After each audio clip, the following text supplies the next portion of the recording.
नमस्कार साथियों, स्वागत है आपका स्टडी विद योगेश में। मैथ पेडागोगी का ये पार्ट 7 है और इसके पहले 6 पार्ट हम पढ़ा चुके हैं। तो देखते हैं, आज का टॉपिक है प्राथमिक स्तर पर गणित का पाठ्यक्रम। प्राथमिक स्तर यानी 1 से 5 तक के बच्चों के लिए पाठ्यक्रम कैसा होना चाहिए। ये निम्न तथ्यों पर आधारित होना चाहिए। नंबर 1 है, बालक के स्वयं के अनुभव पर आधारित होना चाहिए, यानी कि करके सीखने पर बल देता है NCF 2005। बालक स्वयं अनुभव करे, पर्यावरण से जोड़ के पढ़ाया जाए, खेल खेल में पढ़ाया जाए और स्वयं के अनुभव पर आधारित होना चाहिए।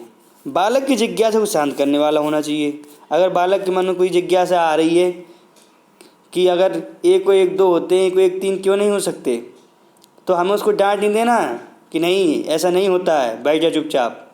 उसको समझाना है, बेटा 1 को 1 2 ही होता है। हमारे पास एक वस्तु है, दूसरे के पास एक वस्तु है, उसकी आपने ले ली तो 2 ही होंगी आपके पास, 3 नहीं हो सकती। किसी प्रकार से उसकी जिज्ञासा को शांत करना है, ये पॉइंट है। अगला पॉइंट है, इस स्तर पर गणित पाठ्यक्रम संख्याओं, साधारण जोड़, घटाव, गुणा, भाग, लासा यानी लघुत्तम समापवर्तक, मासा यानी कि महत्तम समापवर्तक, भिन्न, दशमलव, क्षेत्रफल, काम और समय, साधारण ब्याज, लाभ हानि पर आधारित होना चाहिए। इस कक्षा का पाठ्यक्रम यानी वो जोड़, घटाना, गुणा, भाग ये तो आना ही आना चाहिए। 4 में 6 जोड़ेंगे तो कितना होगा, पहाड़े और इकाई, दहाई, स्थानीय मान, ये हमारे पाठ्यक्रम में जो प्राइमरी के पाठ्यक्रम में उस पर है।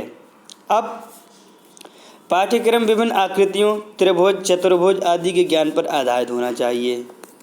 इस स्तर पर पाठ्यक्रम गणितीय खेल, पहेलियाँ, कथाएँ आदि पर आधारित होना चाहिए, यानी कि अमूर्त से मूर्त की ओर। कोई चीज़ हमें सिखानी है तो बच्चों को कहानी के माध्यम से हम वो चीज़ बता सकते हैं कि एक ये था, एक वो था, फिर ऐसा ऐसा हुआ, फिर उसको उस चीज़ की ओर ले जाइए जो मूर्त वस्तु आपको बतानी है उसके बारे में। तो कहानियों के माध्यम से, कथाओं के माध्यम से बताना चाहिए। इस स्तर पर मूर्त से अमूर्त की तरफ बढ़ जाना चाहिए, यानी कि गणित एक तो तार्किक होती है। नंबर 1 पॉइंट नोट, ये मोस्ट इम्पोर्टेंट नोटेड पॉइंट हैं, जहाँ ये मिल जाए आपको टिक मार देना है। मूर्त से अमूर्त की तरफ बढ़ना चाहिए, ठीक। मूर्त वस्तु से पिछली उसमें समझाया कि अमूर्त से मूर्त नहीं होता है, मूर्त से अमूर्त होता है। किसी मूर्त वस्तु को दिखाओ, जैसे मूर्त वस्तु समझ लो, कोई उदाहरण आप दे रहे हैं, पिछले वीडियो में बताया था, जैसे आप जंगला दिखा रहे हैं, फिर जंगला के माध्यम से अमूर्त वस्तु आप बता रहे हैं आयत और वर्ग के बारे में, ठीक। तो मूर्त से अमूर्त की बात करता है और तार्किक प्रकृति होती है। अब बाल केंद्रित शिक्षा होती है, खेल खेल में पढ़ाना होता है। अगला पॉइंट है, प्राथमिक कक्षा में गणितीय अवधारणाओं के विकास का अनुक्रम है। देखिए क्या है, पॉइंट आ जाता है आपका कि प्राथमिक कक्षा में गणित अवधारणाओं के विकास का अनुक्रम क्या है। यदि गणित की अवधारणा सिखानी है तो किस अनुक्रम से सिखाया जाए, उसके लिए क्या क्या स्टेप हैं।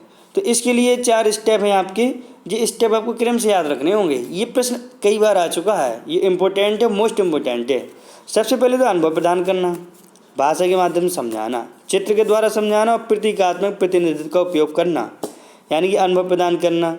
पहले उसको कहानी सुनाना या कुछ पर्यावरण से जोड़ के वस्तु बताना, क्या आपने वो चीज़ देखी है, बच्चा कहेगा हाँ देखी है, तो वह उसको सरल भाषा के माध्यम से समझाना कि वो वस्तु अगर आपने देखी है तो उस तरह की आकृति को हम ये पुकारते हैं।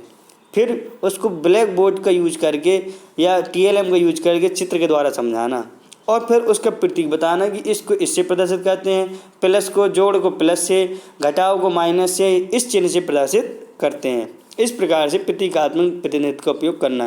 तो ये जो क्रम से 4 पॉइंट है, अनुभव, भाषा के माध्यम से और चित्र द्वारा और प्रतीकात्मक, ये क्रम से आप याद कर लीजिएगा। आपसे मैं बार बार कहता हूँ कि गणित के लिए आप नोट्स जरूर बनाइए।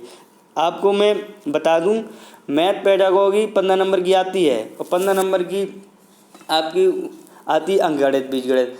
तो देखिए, अगर आप मेरे वीडियो पढ़ते रहेंगे तो मैं बहुत छोटे छोटे वीडियो बना रहा हूँ ताकि आपको बोरिंग भी ना लगे। लेकिन अब मैं वादा करता हूँ, मैथ का मैं वादा करता हूँ आपसे, यदि आप मैथ मेरी पढ़ते रहेंगे तो आप 30 में से 25 लायक लेने के लायक हो जाओगे प्राइमरी में। मैं इसका वादा देता हूँ। मैं गणित आपको पूरा पढ़ाऊँगा, शुरू से पूरा एंड तक, और जो भी बेसिक है पूरा, बेसिक से टॉप तक, ठीक। अब देखिए, विशेष आवश्यकता वाले बच्चों हेतु पाठ्यक्रम कैसा होना चाहिए। देखिए, विशेष आवश्यकता वाले बच्चे होते हैं जिनको दिखाई नहीं देता, सुनाई नहीं देता, इस प्रकार के बच्चों के लिए पाठ्यक्रिया में उपयुक्त संशोधन होना चाहिए। पाठ्यचर्या जो है उसमें संशोधन करना चाहिए। और परीक्षा में सफलता हेतु अतिरिक्त समय एवं उपयुक्त संसाधन का प्रदान करना। जैसे कोई बच्चा देख नहीं सकता, सुन नहीं सकता, तो उन्हें श्रवण साधन और न देखने वाले साधन उपयोग कराना। विकलांग है तो उनके लिए उनके सामाजिक सांस्कृतिक परिवेश से संबंध स्थापित करना। ठीक, सूचना एवं संचार तकनीक वीडियो का प्रयोग करना। अब है पाठ्यक्रम निर्माण के चरण। तो पाठ्यक्रम निर्माण की क्या क्या चरण हैं, उसका जो निर्माण किया जाता है उसके चरण इसमें बताए गए हैं। इसके निम्न 4 चरण हैं। उद्देश्यों का निर्धारण, अधिगम सामग्री का चयन, उपयुक्त अधिगम अनुभवों का चयन और मूल्यांकन के लिए उचित सामग्री का चयन। ये हैं 4 पॉइंट, आप रट लीजिएगा। ठीक, इससे प्रश्न बन जाता है और बना है, और एक बार नहीं 3 बार बना है। अब देखिए महत्वपूर्ण प्रश्नोत्तर, देखिए टॉप 10 प्रश्नोत्तर इससे जुड़े हुए। पहला प्रश्न है, गणित में बच्चे त्रुटियां करते हैं, इसका अर्थ है क्या है। गणित में बच्चे लापरवाह होते हैं। बच्चे गणित की अवधारणा की किस प्रकार रचना कर रहे हैं। बच्चे गणित की शिक्षा को पसंद नहीं करते। गणित बच्चों को नीरस लगता है। देखिए गणित में बच्चे त्रुटियां करते हैं, ये तो 100% सत्य है। सब कोई करता है, आप भी करते हैं, अभी हम भी इतना पढ़ रहे हैं फिर भी कर देते हैं। तो इसका कारण न तो बच्चे लापरवाह होते हैं, न ही उनको नीरस लगता है, ना ही उनको शिक्षक पसंद से मतलब है। उनका मतलब ये है कि बच्चे गणित की अवधारणा किस प्रकार की रचना कर रहे हैं, यानी कि उत्तर होगा कि बच्चे किस प्रकार से उस अवधारणा को पढ़ रहे हैं। पता चला हमने जोड़ दिए, वो घटाया कर रहे हैं, तो गलत तो होगा ही होगा। उसको चिन्ह का मालूम होना चाहिए कि ये घटाव का चिन्ह है, ये प्लस का चिन्ह है, ये गुणा का चिन्ह है, भाग का चिन्ह है। तो उत्तर हो जाएगा बच्चे गणित की अवधारणा की किस प्रकार रचना कर रहे हैं, ये हो जाएगा उत्तर। अगला प्रश्न है, प्राथमिक स्तर पर गणित पढ़ाने के उद्देश्य हैं, क्या है बताइए। समस्या समाधान के कौशल को बढ़ाना, बच्चों की सोच विचार प्रक्रिया को गणितीकरण रूप देना, गणित में उच्चतर पढ़ाई की तैयारी कराना, बच्चे के संदर्भ में गणित का वर्णन करना। तो उत्तर हो जाएगा ए, बी और डी, यानी कि ए, बी और डी, ये ऑप्शन आपके हो जाएंगे। ठीक है, तो अब इनका क्रम पूछ लिया जाता है, ए, बी और डी, ए, बी और सी, सी, बी और ए। तो आपको लगाना है ए, बी और डी वाला। क्या उसके उद्देश्य ये हैं, पहला उद्देश्य तो समस्या समाधान के कौशल को बढ़ाना। गणित पढ़ाने का उद्देश्य है बच्चे जब तार्किक होती है गणित, जब बच्चों की समस्या आती है तो समस्या का समाधान भी वो खुद ही ढूंढते हैं, वैज्ञानिक तरीक़ों से ढूंढते हैं, उसका खुद ही समाधान ढूंढते हैं।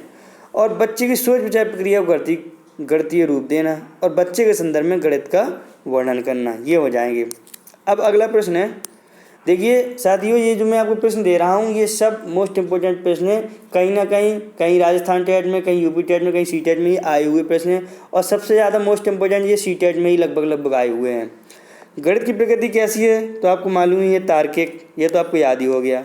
अगला प्रश्न है, बच्चों को सीखी गई गणितीय तकनीकों को समझकर उनका उचित उपयोग करना सिखाना चाहिए, अनुशंसा करता है।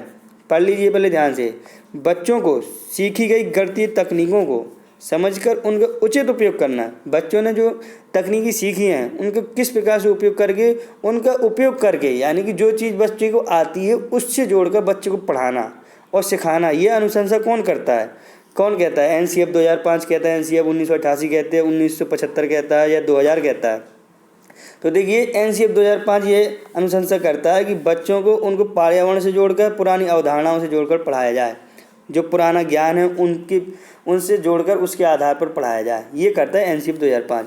देखिए दोस्तों, एक क्वेश्चन और यहाँ से बनता है कि अब तक एनसीएफ कितनी बार आ चुका है, तो ये चौथा एनसीएफ है 2005 वाला। इससे पहले 3 बार आ चुका है, 75 में, 88 में और 2000 में। तो ये प्रश्न भी यहाँ से बन जाता है, तो इसको भी आप नोट कर लीजिएगा। अब अगला 5वां प्रश्न, गणित की पाठ्य पुस्तकों में अभ्यास समय को क्यों शामिल किया गया है, यानी जो एक्सरसाइज दी जाती है वो क्यों दी जाती है बताइए। पाठ को रोचक बनाने हेतु, विस्तृत अधिगम का अवसर प्रदान करने हेतु, दैनिक जीवन में परिवर्तन हेतु, बच्चों को व्यस्त रखने हेतु। देखिए व्यस्त रखने हेतु ये नेगेटिव आंसर है, नेगेटिव तो कभी आंसर हो ही नहीं सकता। बच्चों को ना मारना, ना पीटना, ना व्यस्त रखना है, ना काम देना है, ना उनसे काम कराना है, उन्हें तो खेल खेल कर मनोरंजन में पर्यावरण से जोड़ के पढ़ाना, ये चीज़ें पेडागोगी में मोस्ट हैं, याद रखिएगा। अब देखिए पाठ को रोचक बनाने हुई थी, देखिए आप एक्सरसाइज देंगे तो पाठ रोचक तो बनेगा ही नहीं। बच्चों को प्रश्नोत्तर दे दो, तुरंत वहीं बच्चे कहने लगते हैं सर ने इतना काम दे दिया, ये सही नहीं होगा उत्तर। इसका उत्तर होगा विस्तृत अधिगम का अवसर प्रदान करने हेतु, क्योंकि बच्चे पाठ को पढ़ लेते हैं, जब उनसे रिलेटेड क्वेश्चन सॉल्व करते हैं तो उनको और विस्तृत ज्ञान होता है, इसीलिए एक्सरसाइज दी जाती है। अब अगला प्रश्न है, रोमन अंकों का उपयोग आमतौर पर हिंदू अरबी अंकों जैसी संख्याओं के लेखन में क्यों नहीं किया जाता है? तो पहला है, रोमन अंक स्थानीय मान का नियोजन नहीं करते, इसीलिए इन अंकों का उपयोग करके गणना करना मुश्किल होता है। दूसरा है, रोमन अंकों को याद करना मुश्किल है। बच्चे अंग्रेजी वर्णमाला और रोमन अंकों में भ्रमित हो जाते हैं। रोमन अंकों का उपयोग करके संख्याओं को बनाना एक जटिल कार्य है। तो देखिए दोस्तों, न ही रोमन अंकों को याद करना मुश्किल है, न ही अंग्रेजी वर्णमाला को याद करना मुश्किल है, न ही इनको संख्याओं को बनाना जटिल कार्य है। मुश्किल कार्य है तो क्या है कि इनके स्थानीय मान का नहीं हम निकाल पाते हैं। तो पहला उत्तर सही हो जाएगा, रोमन अंक स्थानीय मान का नियोजन नहीं करते, इसीलिए इन अंकों का उपयोग करके गणना करना मुश्किल होता है। अब जैसे हमें 10 का स्थानीय मान निकालना है तो 10 को x लिखते हैं। अब क्या निकालेंगे आप इसका स्थानीय मान बताइए? आप 50 लिखा है, l लिखा हुआ, क्या निकालेंगे आप? l का स्थानीय मान। इसीलिए हिंदू अरेबिक पद्धति में इनका उपयोग नहीं किया जाता है। इससे पहले का अभी मैंने वीडियो आज ही पढ़ाया है आपको, जो है रोमन पद्धति के बारे में। रोमन पद्धति से एक सवाल बन जाता है और उसमें बताया कि कैसे संकेत, क्या नियम है उसके। यदि आपने नहीं देखा तो देख लीजिएगा, आपको डिस्क्रिप्शन में आपको लिंक मिल जाएगी। बहुत इंपॉर्टेंट टॉपिक पढ़ाया है आपको। अब देखिए, तो उसका उत्तर ए वाला हो जाएगा। अब देखिए, प्राथमिक कक्षाओं में एक गणितीय अवधारणा के विकास निम्नलिखित निर्देशों का अनुक्रम किस प्रकार किया जाना चाहिए? यानी प्राथमिक स्तर पर बच्चों को गणितीय अवधारणा किस क्रम से पढ़ाना चाहिए? तो देखिए, पहला चित्र बनाना, प्रतीकात्मक प्रतिनिधित्व का उपयोग करना, अनुभव प्रदान करना, भाषा के माध्यम से समझाना है। तो ये प्रश्न आया है आपका कैट में, 2018 में आया है शायद। लेकिन देखिए, मैं पहले ही आपको बता चुका हूँ, शुरू में पहला ही पॉइंट आपको बताया था, उसमें आपको दिए थे। तो देखिए, आपका क्रम हो जाएगा CDAB। कैसे? अनुभव प्रदान करना, फिर भाषा के माध्यम से समझाना, फिर चित्र बनाना और फिर प्रतीकात्मक प्रतिनिधित्व का उपयोग करना। ये है क्रमानुसार पॉइंट। तो क्रमानुसार आप याद किए होंगे, तभी आपको ये अगर आएगा तो इससे आपको बन जाएगा। ठीक, आ जाता है। इसीलिए आपको जो भी दे रहा हूँ सब मोस्ट इम्पोर्टेंट मटेरियल दे रहा हूँ।